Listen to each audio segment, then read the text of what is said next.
Islamic terror isn't just menacing New York City, of course. It's an even greater problem in Europe, where decades of slow immigration have accelerated to become a wave of migrants that has completely changed the demographic mix of that continent, not to mention the daily lives of the people who live there.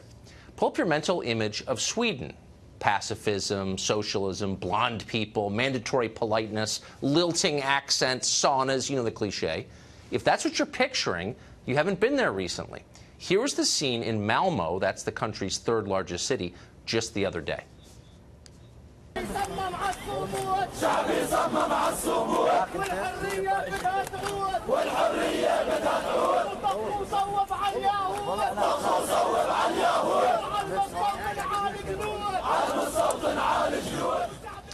It may look like Karachi or Cairo, but again, that is Sweden. It's changed quite a bit. A generation ago, you would have been hard-pressed to find Swedes marching in support of religiously motivated mass murder.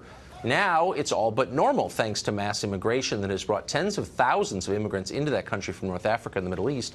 Malmo has been called Europe's most anti-Semitic city, with dozens of verbal and physical attacks targeting the few hundred Jews who still live there.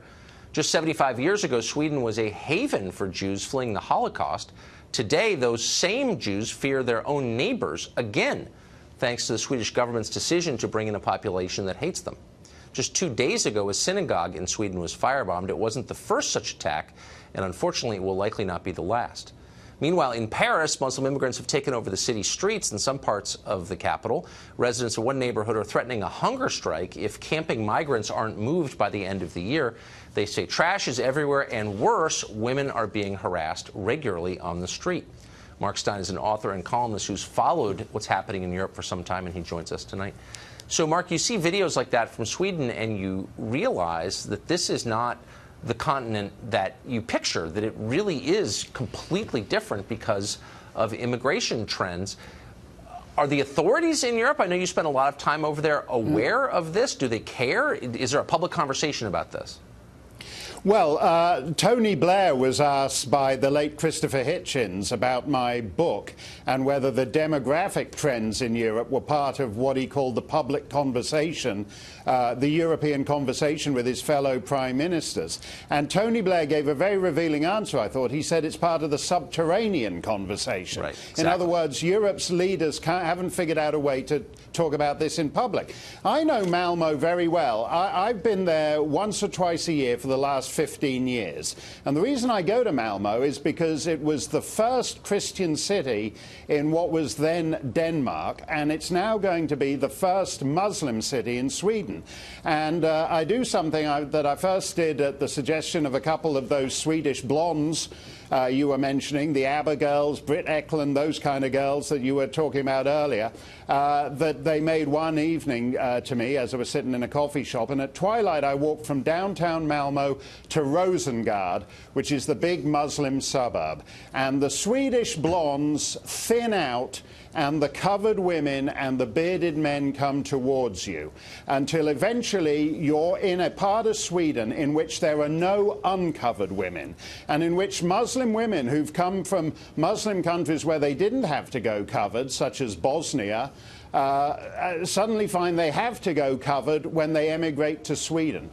That walk, as the blondes thin out and the big bearded men come towards you in ever greater numbers, that is Europe's future walking towards you. And I would say it's the biggest story of our time. Yes. That Christendom is being transformed at an extraordinary level, to the point where Swedes will be an ethnic minority in their own country by mid-century. But what I don't understand, why is no one allowed to talk about it? I mean, if Swedes or Danes or Finns were flooding into Jordan and displacing the native population and forcing people to follow their Christian practices and obey their cultural imperatives, their mores, I think liberals here would say, well, no, you can't do that. It's their country. Right. Why is it different when it happens in Europe or the United States? Well, you actually see it in the United States when they talk about New Orleans no longer being a chocolate city because too many white people have moved in. If you remember, that was one of the headlines a few years ago. Yeah. And I think that the problem, of course, is that the minute you raise it, you get accused of being racist. The minute you talk about it with any degree of honesty, that deputy leader of Britain First that you mentioned a couple of days ago, the police in Belfast flew all the way to London to arrest her, put her on a plane, take her back to Belfast for something she said in a speech at Belfast City Hall. Swedes are particularly dishonest about it. The wealthy Swedes, the minute their area gets like those scenes you were showing in Paris, where there's too many migrants and the neighborhood starts to change, they move out to all-white suburbs and all-white villages, and the moment they're there, they vote ever more enthusiastically in polls about how wonderful multiculturalism is. In other words, the more they move away from it, the more they are in favor of it. Of course, because it doesn't affect them. But if you intentionally set out to create an environment in which violent nationalism would flower, wouldn't this be it? Absolutely. I mean, the first duty of the political class is prudence. And you don't extinguish prudence for utopian delusions. And the reality is that people, as people know in almost any part of the world, that the minute you have Islam as 15 to 20% of your population, the mediation of relations between Islam and the rest of society becomes your principal domestic consideration, as is happening in front of our eyes in Sweden, in the Netherlands, in France, in Germany, in the United Kingdom. And it will happen here. The first duty of the political class is prudence. I'm getting that tattoo. Absolutely. And I'm giving you credit when I get it. Mark Steyn, it's great to see you. That's a great tramp stamp to get. I recommend that, Tucker. It's true. Thank you.